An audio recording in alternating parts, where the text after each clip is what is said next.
Bismillahirrahmanirrahim. Alhamdulillah wassalatu wassalamu ala Rasulillah wa ala alihi wa sahbihi wa mawalah. Wa asyhadu an la ilaha illallah wahdahu la syarika lah. Wa asyhadu anna Muhammadan abduhu wa rasuluh. Amma ba'd. فإن شاء الله في هذه الليلة نواصل درسنا في رسالة ثلاثة الأصول لشيخ الإسلام محمد بن عبد الوهاب ابن سليمان ابن علي التميمي النجدي رحمه الله تعالى. Nah, di malam hari ini,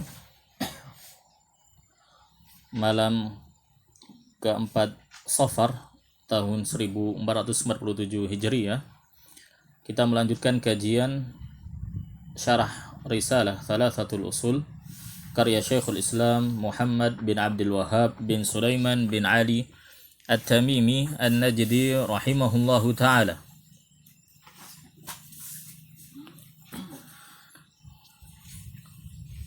Qala rahimahullah wa qala al-Bukhari rahimahullahu ta'ala Babun al-ilmu qabla al-qawli wal-amali. Wad-dalilu qawluhu ta'ala fa'lam annahu la ilaha illallah wastaghfir li dhanbik. Fabada'a bil-ilmi qabla al-qawli wal-amali. Al-Musannif Syekh Muhammad bin Abdul Wahhab rahimahullah mengatakan dalam Thalathatul Usul, Al-Imam Al-Bukhari rahimahullahu ta'ala berkata, yaitu dalam kitab sahihnya, Babun al-ilmu qabla al-qawli wal-amali. Bab berilmu sebelum berucap dan beramal. Kemudian beliau melanjutkan, dan dalilnya adalah firman Allah Ta'ala dalam surat Muhammad ayat ke-19 yang artinya, maka ketahuilah bahwa tidak ada sesembahan yang berhak disembah selain Allah, dan mohonlah ampunan atas dosamu dan atas dosa orang-orang mukmin, nah, baik laki-laki dan perempuan. Ikhwani fiddin, hafidhani wa hafidhakumullahu jami'an. Syekh Muhammad bin Abdul Wahhab rahimahullah menukilkan ucapan Al-Imam Al-Bukhari rahimahullahu ta'ala dalam kitab sahihnya. Al-Imam Al-Bukhari menyebutkan dalam kitab sahihnya, Babun al-ilmu qabla al-qawli wal-amal.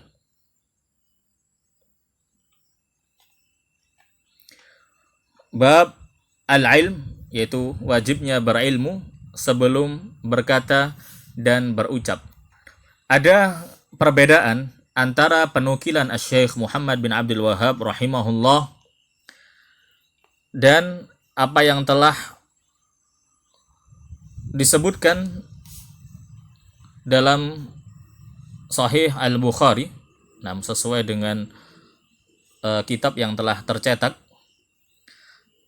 Syekh Muhammad bin Abdul Wahhab rahimahullahu ta'ala mengatakan, Al-Imam Al-Bukhari mengatakan, Babun al-ilmu qabla al-qawli wal-amal, wad-dalilu qawluhu ta'ala fa'lam annahu la ilaha illallah wastaghfir li dhanbik. Fabada'a bil-ilmi qabla al-qawli wal-amal. Ini penukilan Syekh Muhammad bin Abdul Wahhab rahimahullah.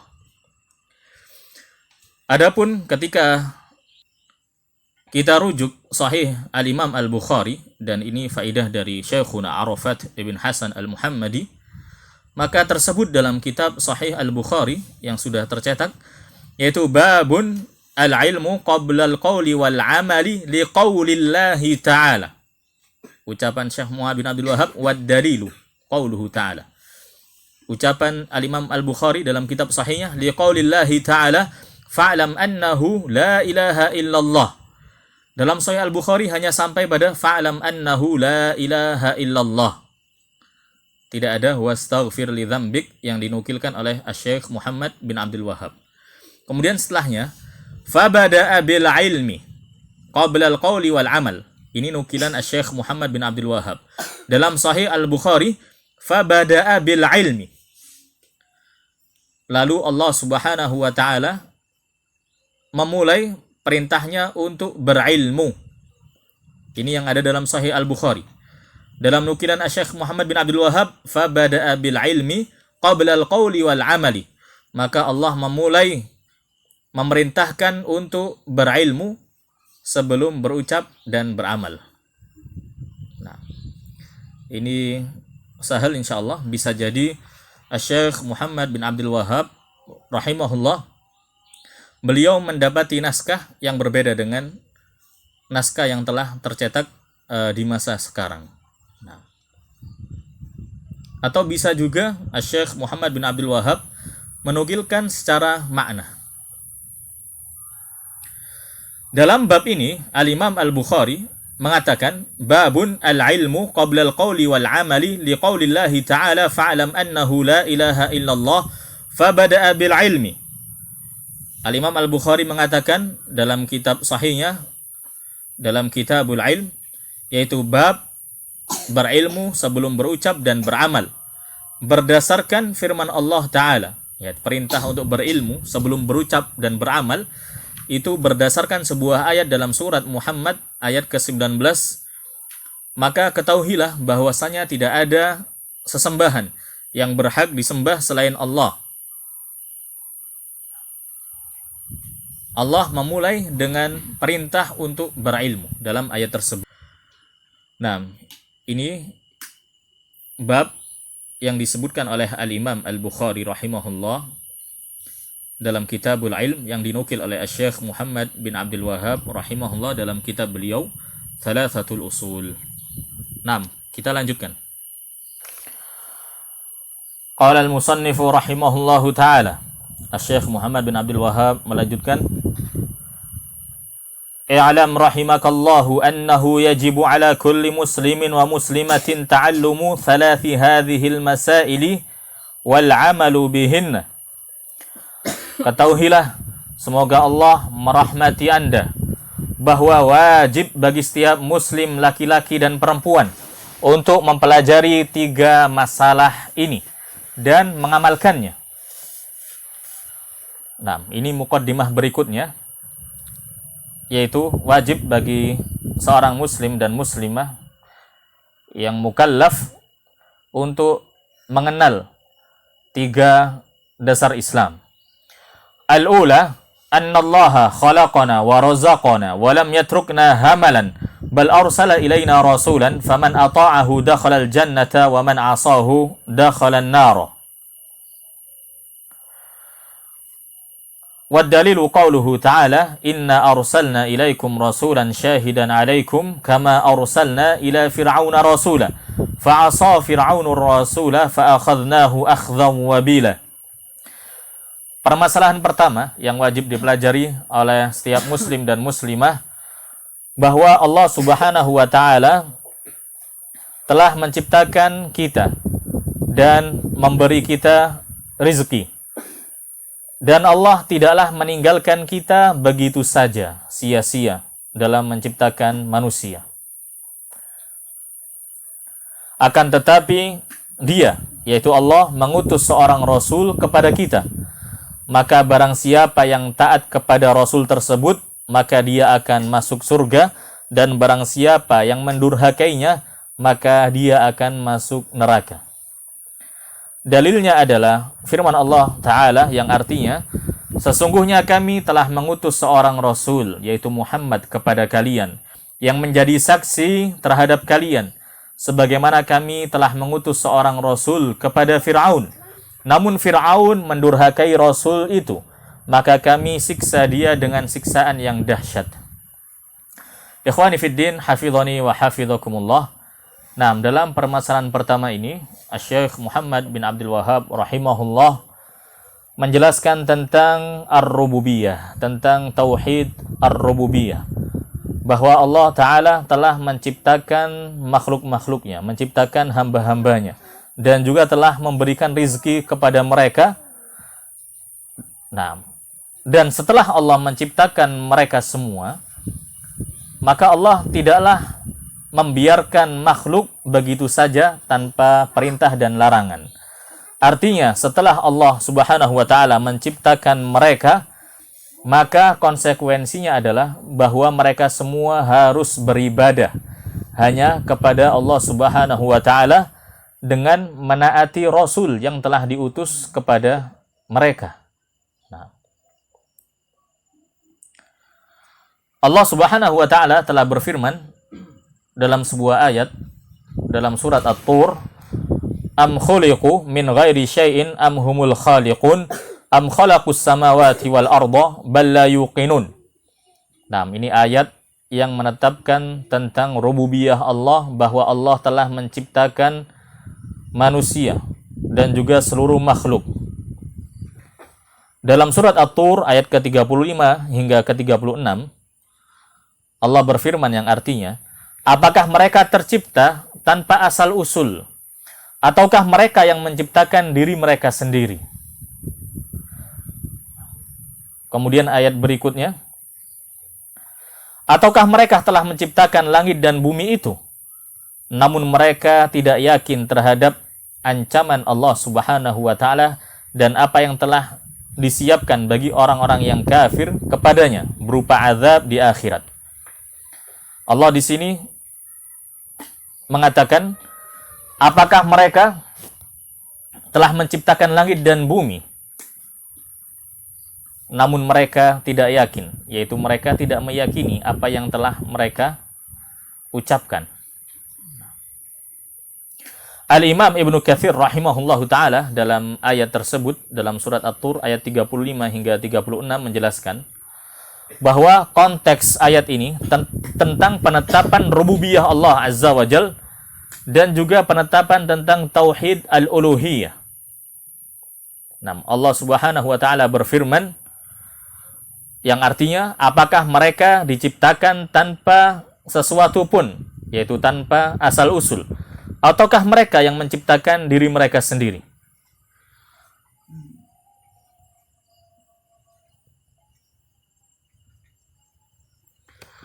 Maka Al-Imam Ibnu Katsir rahimahullahu ta'ala menjelaskan, apakah mereka ada, yaitu tercipta, tanpa ada yang menciptakan, ataukah mereka yang menciptakan diri mereka sendiri? Jawabannya adalah la hadza wa la hadza. Jawabannya tidak keduanya. Mereka tidaklah tercipta tanpa sesuatu, artinya mereka terciptakan karena Rabb, karena Sang Pencipta yang Maha Agung. Dan juga mereka tidaklah menciptakan diri mereka sendiri. Tetapi Allah lah yang menciptakan mereka setelah mereka sebelumnya bukanlah sesuatu yang bisa disebut. Kemudian beliau menukilkan ucapan Al-Imam Al-Bukhari rahimahullahu ta'ala. Beliau mengatakan, haddatsana Al-Humaidi, telah menceritakan kepada kami Al-Humaidi, telah menceritakan kepada kami Al-Imam Sufyan. Mereka semua menceritakan kepada kami dari Al-Imam Az-Zuhri, dari Muhammad bin Jubair ibn Mut'im, dari ayahnya, yaitu dari Jubair bin Mut'im. Beliau mengatakan, aku mendengar Nabi Sallallahu Alaihi Wasallam membaca surat dalam sholat maghrib, yaitu surat At-Tur. Maka ketika sampai pada ayat ini, am khuliqu min ghairi syai'in am humul khaliqun, apakah mereka itu tercipta tanpa asal usul, ataukah mereka yang menciptakan diri mereka sendiri, ataukah mereka yang telah menciptakan langit dan bumi itu, namun mereka tidak meyakininya. Hingga ayat am indahum khazainu rabbik am humul musaitirun, apakah mereka mempunyai perbendaharaan Rabb mereka atau Rabb kalian, ataukah mereka yang menguasainya? Maka kata Jubair bin Mut'im setelah mendengar ayat tersebut, kada qalbi ayyatira. Nah, hampir saja jantungku itu terbang, lepas. Nah, apa arti dari ucapan sahabat Jubair bin Mut'im ketika mendengar ayat yang menetapkan bahwa Allah lah pencipta segala sesuatu? Artinya, ketika beliau mendengar dan menerima ayat-ayat yang telah dibaca oleh Nabi Muhammad SAW, ketika itu beliau masih dalam keadaan kafir. Beliau menyadari kebenaran yang ada di dalam hatinya. Nah, karena kufar Quraisy itu, mereka mengakui tentang rububiyah Allah. Mereka mengakui bahwa Allah pencipta mereka, yang memberi rizki mereka, dan yang mengatur seluruh alam ini. Maka beliau telah mengetahui sebelumnya tentang rububiyah Allah, bahwa Allah itu menciptakan segala sesuatu dan memberi rizki mereka, dan yang mengatur seluruh alam ini. Nah, kaum musyrikun, kufar Quraisy, mereka mengakui rububiyah Allah secara umum, tidak terperinci. Maka sahabat Jubair bin Mut'im, kala beliau mendengar ayat-ayat yang telah kita baca dalam surat At-Tur, beliau memahami hujjah dengan tabiat beliau yang lembut. Beliau memahami makna ayat tersebut. Beliau menyadari bahwa ini adalah perkara yang sangat meyakinkan, membuat beliau diam, tak berkutik, sehingga tidak ada pilihan lain selain menyerah dan menerima Islam, menyerah kepada al-haq. Adapun keadaan orang-orang kafir Quraisy, mereka mengingkari kebenaran yang telah mereka pahami, meskipun mereka yakin dalam hati akan kebenarannya, karena kesombongan dan keangkuhan mereka. Dan ini sebagaimana dalam firman Allah Subhanahu wa taala dalam surat An-Naml, "Wajahadu biha wastaiqanatha anfusuhum dzulman wa 'uluwa, fanzur kaifa kana 'aqibatul mufsidin." Dan mereka mengingkarinya, yaitu mengingkari ayat-ayat Allah, mengingkari hujjah-hujjah Allah, padahal hati mereka yakin akan kebenarannya. Nah, berarti ini kufur al-juhud, kekafiran karena pengingkaran, penolakan. Mereka mengingkarinya, mengingkari ayat-ayat Allah, hujjah-hujjah Allah, padahal hati mereka yakin akan kebenarannya. Karena apa? Kezaliman dan kesombongan yang ada pada diri mereka.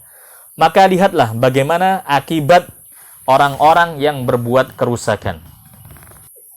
Demikian juga ketika Nabi Ibrahim alaihissalam mendebat Namrud. Nah, telah disebutkan dalam surat Al-Baqarah ayat 258, "Alam tara ila alladhi hajja Ibrahim fi rabbih an ataahu Allahul mulka idh qala Ibrahimu rabbi alladhi yuhyi wa yumitu qala ana uhyi wa umit." Qala Ibrahim, fa inna Allaha ya'ti bisyamsi minal masyriqi fa'ti biha minal maghrib. Fabuhita alladhi kafar, wallahu la yahdil qawmadh zalimin. Tidaklah engkau memperhatikan orang yang mendebat Ibrahim mengenai Rabbnya. Karena Allah Ta'ala telah memberinya kerajaan, yaitu memberinya kekuasaan. Kala Ibrahim berkata, Tuhanku, ialah yang menghidupkan dan mematikan. Namun orang kafir itu berkata, aku pun dapat menghidupkan dan mematikan. Maka Ibrahim membantah dengan berkata, Allah menerbitkan matahari dari timur, maka terbitkanlah ia dari barat. Maka bingunglah orang yang kafir itu, Allah tidak akan memberikan petunjuk kepada orang-orang yang zalim. Nah, di sini penetapan bahwa seluruh penciptaan langit dan bumi itu Allah lah yang menciptakannya, dan seluruh makhluk Allah lah yang mengaturnya. Nah, sehingga tentang rububiyah Allah, orang-orang kafir pun mengakuinya secara umum. Nah, bahkan disebutkan sebuah kisah, ada seorang Arab Badui ditanya, bima arafallah, atau bima araftallah, dengan apa Anda mengenal Allah Subhanahu wa taala. Maka orang Arab Badui ini mengatakan, al-ba'ratu tadullu 'alal ba'ir wal atharu yadullu 'alal masir. Fasama'un dhatu abraj wa ardun dhatu fijajin afala tadullu 'alal 'alimil khabir. Nah, dengan apa Anda mengetahui Rabb Anda, wahai seorang Badui? Maka ia menjawab, kotoran unta itu menunjukkan adanya unta, dan jejak kaki menunjukkan adanya perjalanan, adanya orang yang berjalan. Maka langit yang memiliki bintang-bintang dan bumi yang memiliki jalan-jalan yang begitu luas, bukankah itu menunjukkan adanya Zat yang maha mengetahui lagi maha bijaksana? Artinya, sesuatu apapun yang ada di muka bumi ini, semuanya itu menunjukkan adanya Sang Pencipta. Nah, sesuatu yang kecil, kotoran unta menunjukkan adanya unta. Nah, jejak kaki di tanah menunjukkan adanya yang berjalan. Dan lebih dari itu, adanya langit dan bumi serta seluruh makhluk yang ada, alam semesta yang begitu besar ini, menunjukkan ada satu zat yang lebih agung, lebih mulia dari itu semua. Laisa kamitslihi syai'un wa huwas samiul basir. Dan tidak ada yang serupa, yang sama sepenuhnya dengan Allah Subhanahu wa taala. Oleh karenanya Allah Subhanahu wa taala di sini memerintahkan, mendesak kaum musyrikin setelah mereka mengakui tentang rububiyah Allah Azza wa Jal, maka konsekuensi berikutnya adalah bahwa mereka adalah beribadah itu hanya kepada Allah Subhanahu wa taala. Akan tetapi keadaan kaum musyrikin itu sebagaimana yang telah Allah sebutkan dalam surat Yusuf, yaitu wa ma yu'minu aktsaruhum billahi illa wa hum musyrikun. Dan tidaklah mayoritas mereka, yaitu mayoritas kaum musyrikin, itu beriman kepada Allah, yaitu mengakui tentang rububiyah Allah. Tidaklah kebanyakan kaum musyrikin itu mengakui bahwa Allah penciptanya, pemberi rizki mereka, dan yang mengatur seluruh alam ini, melainkan mereka berbuat syirik, melainkan mereka menyekutukan Allah Subhanahu wa taala dalam hal al-uluhiyah.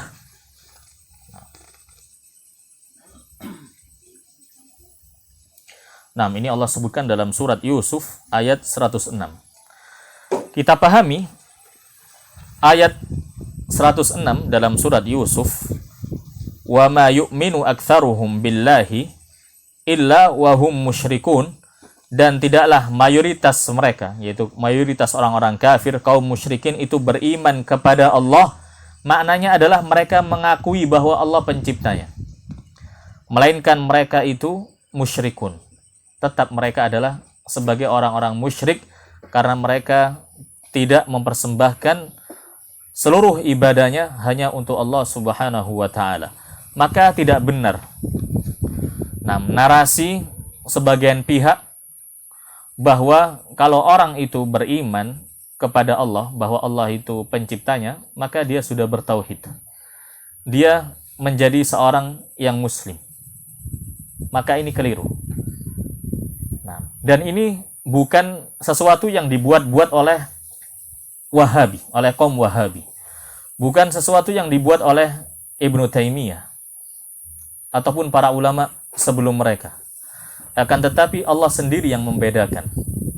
Allah yang membedakan tentang pengakuan terhadap rububiyah Allah Azza wa Jal dan juga keimanan terhadap uluhiyah Allah Azza wa Jal. Artinya, orang yang meyakini Allah Subhanahu wa taala itu penciptanya, yang memberi rizki dia, dan yang mengatur seluruh alam ini, belum tentu orang tersebut itu sebagai orang yang muslim mukmin.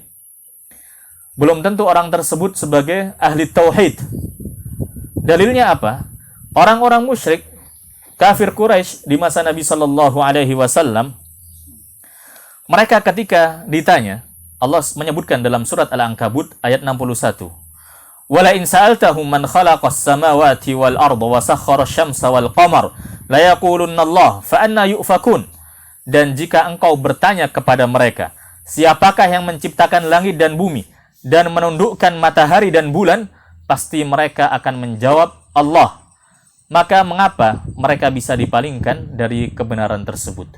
Ini menunjukkan bahwa orang-orang musyrik kafir Quraisy itu mengimani, dengan artian meyakini bahwa Allah itu penciptanya yang memberikan rizki kepada mereka dan yang mengatur seluruh alam ini, akan tetapi itu tidak cukup. Mereka tidak dianggap sebagai seorang yang muslim. Sehingga konsekuensi dari keimanan terhadap rububiyah Allah, bahwa Allah pencipta, pemberi rizki, yaitu mereka harus beribadah hanya kepada Allah Subhanahu wa taala. Maka Allah menegaskan dalam surat Yusuf yang tadi telah kita baca, wa ma yu'minu aktsaruhum billahi illa wa hum musyrikun. Dan tidaklah mayoritas mereka, yaitu orang-orang kafir, beriman terhadap rububiyah Allah Azza wa Jalla, bahwa Allah pencipta mereka, melainkan mereka masih berbuat syirik dalam hal uluhiyah. Mereka masih mempersembahkan ibadahnya kepada selain Allah Subhanahu wa taala. Sehingga klaim bahwa orang yang telah mengimani bahwa Allah penciptanya yang memberikan rizki kepada mereka, pasti mereka itu sebagai seorang yang muwahhid, itu keliru. Nah, yang benar adalah orang yang mengimani tentang rububiyah Allah, bahwa Allah pencipta mereka dan yang memberikan rizki kepada mereka, yang lazim, ya, konsekuensinya, yang dituntut kepada mereka adalah mereka beribadah hanya kepada Allah Subhanahu wa taala. Berbeda dengan orang yang menauhidkan Allah dalam hal uluhiyah. Ketika seorang itu beribadah hanya kepada Allah Subhanahu wa taala, maka dalam keimanan dia, ketika dia mempersembahkan segala macam ibadahnya itu hanya kepada Allah Subhanahu wa taala, maka keimanan dia terhadap uluhiyah Allah terkandung padanya keimanan terhadap rububiyah Allah Azza wa Jalla. Orang yang hanya beribadah kepada Allah Subhanahu wa taala, pasti dia meyakini bahwa Allah itu penciptanya. Karena apa? Ar-Rabbu huwal ma'bud. Rabb yang menciptakan segala sesuatu, dialah semestinya yang disembah.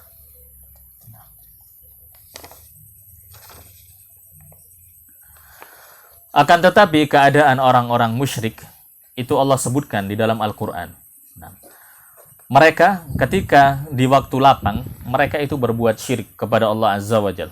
Tidak menjadikan Allah satu-satunya tempat ibadah. Nah, Allah menyebutkan dalam surat Al-Ankabut ayat ke-65.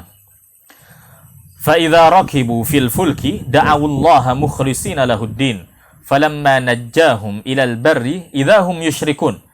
Maka apabila mereka naik kapal, ya, di tengah lautan, mereka berdoa kepada Allah dengan penuh pengabdian, dengan penuh keikhlasan. Nah, makna ayat ini, apabila mereka naik kapal, berada di tengah lautan, dan mereka ditimpa sebuah musibah, mereka ditimpa badai yang besar, ombak yang besar, maka Allah berfirman, maka mereka itu berdoa, mengikhlaskan ibadah hanya untuk Allah Subhanahu wa taala. Akan tetapi ketika Allah menyelamatkan mereka sampai ke darat, malah mereka kembali menyekutukan Allah Subhanahu wa taala. Nah, ketika mereka mengikhlaskan doanya untuk Allah, ibadahnya untuk Allah, maka Allah mengabulkan, menyelamatkan mereka. Nah, akan tetapi ketika mereka berada di daratan, nah, mereka tidak mempersembahkan ibadah hanya untuk Allah semata. Terkadang mereka beribadah kepada Allah, namun di lain waktu mereka juga mempersembahkan ibadahnya untuk patung-patung yang mereka yakini pada patung tersebut ada ruh-ruhnya, yaitu Al-Lata, Al-Uzza, Manah, nah, dan berhala-berhala yang lainnya. Di ayat yang lainnya Allah menyebutkan dalam surat Luqman, fa idza ghashiyahum maujun kadzulali da'awullaha mukhlishina lahuddin falamma najjahum ilal barri faminhum muqtasid wa ma yajhadu biayatina illa kullu khattarin kafur. Dan apabila mereka digulung ombak yang besar seperti gunung, mereka menyeru Allah dengan tulus, dengan ikhlas, dengan menyerahkan, mempersembahkan agamanya ini hanya untuk Allah Subhanahu wa taala. Tetapi ketika Allah menyelamatkan mereka sampai di daratan, sebagian mereka tetap menempuh jalan yang lurus, tetap menjadi seorang yang muslim, yang bertauhid, dan tidaklah mengingkari ayat-ayat kami. Tidaklah orang itu mengingkari ayat-ayat kami kecuali orang tersebut pengkhianat yang kufur, yang tidak berterima kasih kepada Allah Subhanahu wa taala. Nah, surat Luqman ayat ke-32.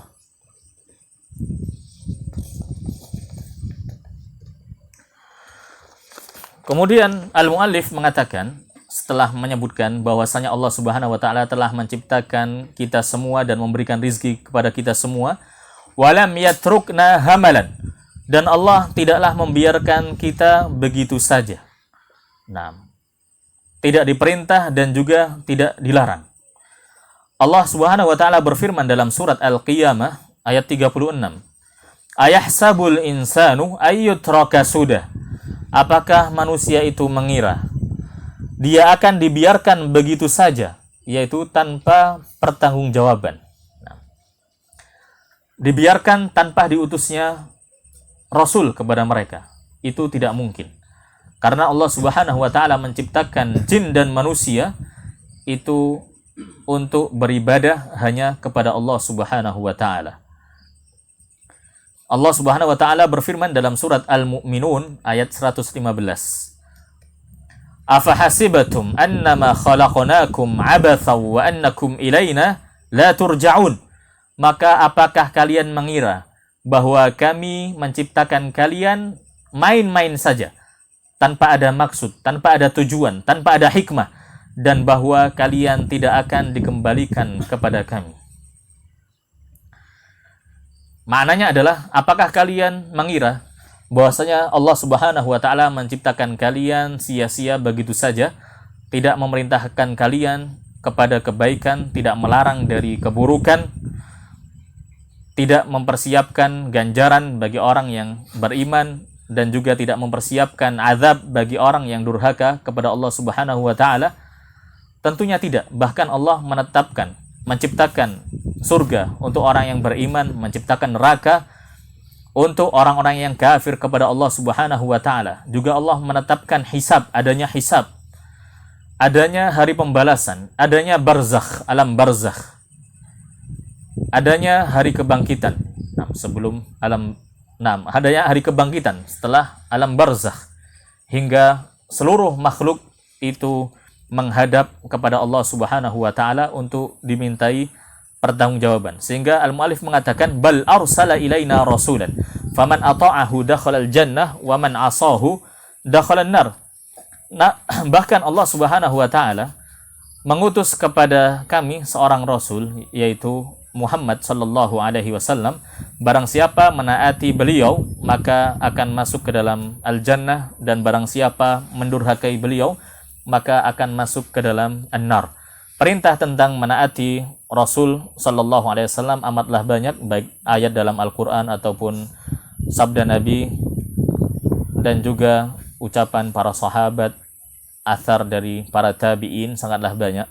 Allah Subhanahu wa taala berfirman dalam surat Ali Imran ayat ke-32, "Qul athi'ullaha war rasul fa in tawallaw fa innallaha la yuhibbul kafirin." Katakanlah, taatilah Allah dan Rasul. Kalau kalian berpaling, sesungguhnya Allah Subhanahu wa taala tidak menyukai orang-orang yang kafir.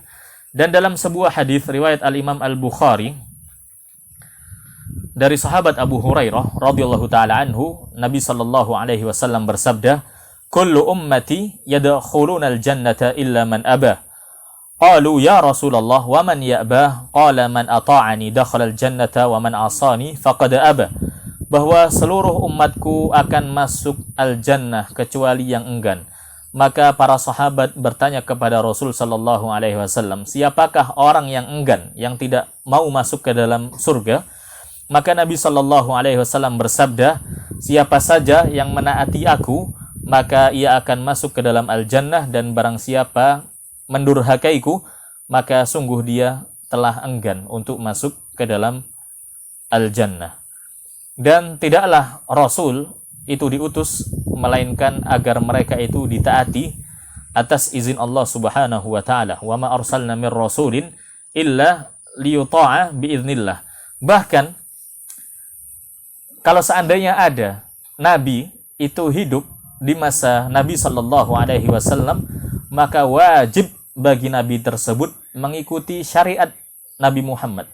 Wajib memeluk Islam dengan syariat yang dibawa oleh Nabi Muhammad sallallahu alaihi wasallam.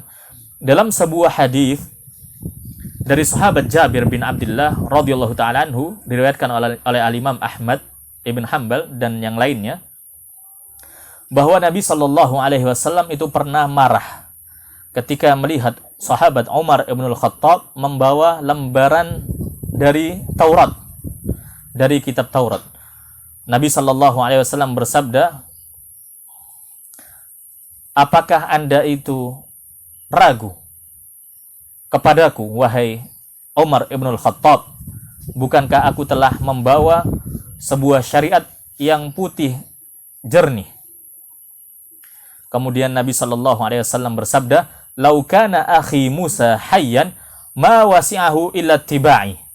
Kalau seandainya saudara saya Musa alaihissalam, Nabi Musa alaihissalam itu hidup di masa beliau, maka tidak ada, nah kata lain, melainkan beliau harus ittiba, mengikuti syariat yang aku bawa, yaitu syariat Islam dengan wahyu Al-Quran dan juga sunnah Nabi Sallallahu Alaihi Wasallam. Sehingga ketika Nabi Isa Alaihissalam itu turun di akhir zaman, maka Nabi Isa Alaihissalam mengikuti syariat Nabi Muhammad Sallallahu Alaihi Wasallam.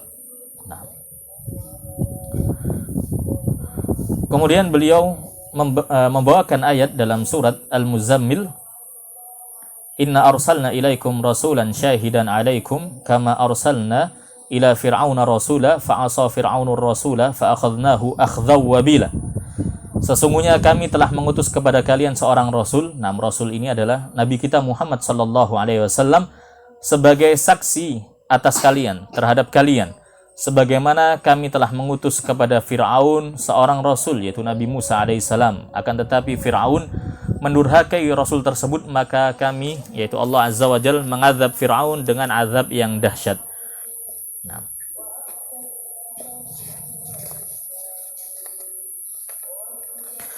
Nah, ayat ini dalam surat Al-Muzammil, yaitu menetapkan bahwa Allah Subhanahu wa taala telah mengutus Nabi kita Muhammad sallallahu alaihi wasallam. Nah, awal kali Nabi Muhammad itu diutus itu kepada yaitu Nabi Muhammad sallallahu alaihi wasallam diutus kepada kafir Makkah, kepada kufar Quraisy. Nah, Allah mengutus beliau sebagai saksi, yaitu syahidan alaikum, sebagai saksi atas kalian, yaitu dan juga atas orang-orang kafir kufar Quraisy.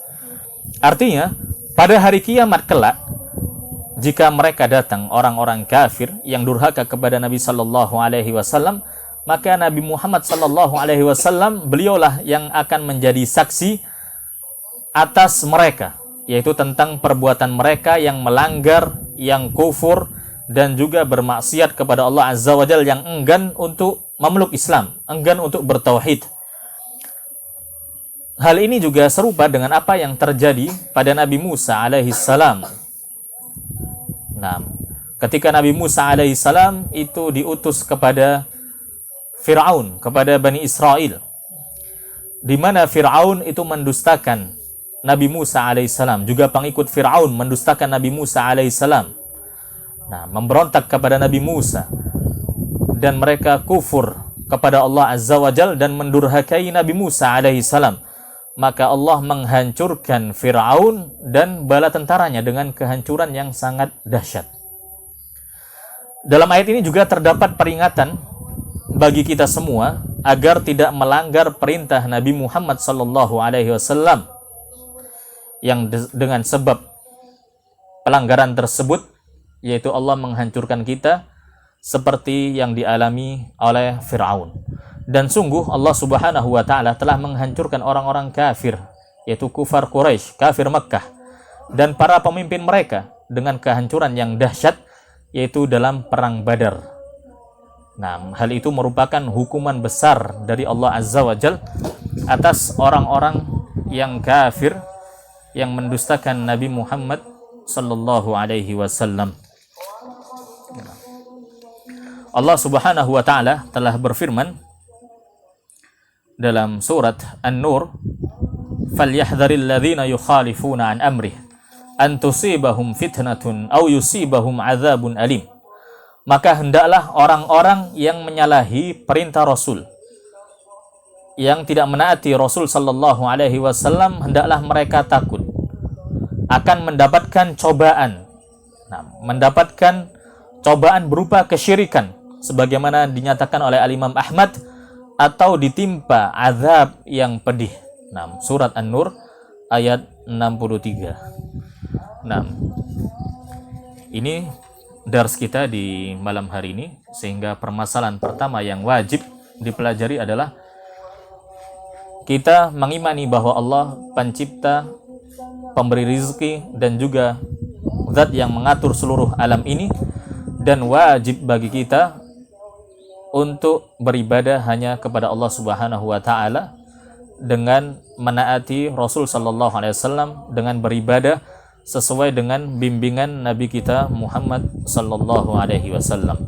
Nah, insyaallah permasalahan yang kedua, yaitu bahwa Allah Subhanahu wa Ta'ala tidaklah rela untuk dipersekutukan dengan sesuatu apapun.